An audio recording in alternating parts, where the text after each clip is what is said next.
ప్రభు నామమున అందరికీ శుభోదయం.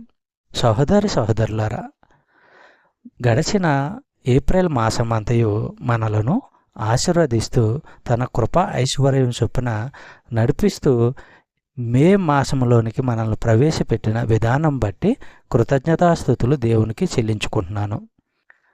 ఈ మే మాసమంతయు కూడా దేవుడు నాకును మీకును అనేకమైన అద్భుత కార్యములను మేలులను జరిపించాలని ప్రభువు పేరట అడిగి వేడుకుంటున్నాను.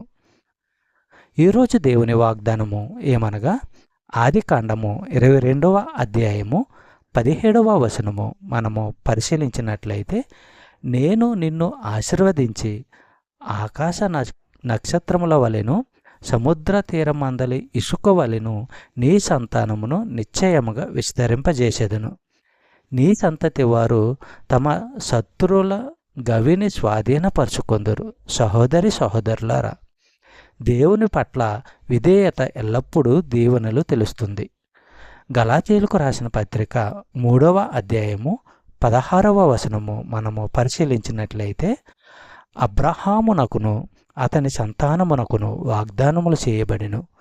ఆయన అనేకులను గూర్చి అన్నట్టు నీ సంతానములకును అని చెప్పక ఒకని గూర్చి అన్నట్టే నీ సంతానమునకును అనెను.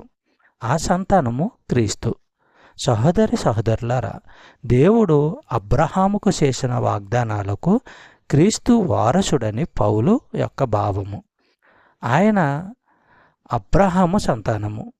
క్రీస్తులో విశ్వాసులు క్రీస్తుతో జతగా ఉన్నారు. క్రీస్తుతో కూడా వారసులు కాబట్టి అబ్రహాముకు వారసులు. చెప్పబడిన వాగ్దానము దేవుడు దీవించి ఆశీర్వదించును గాక. ఆమేన్.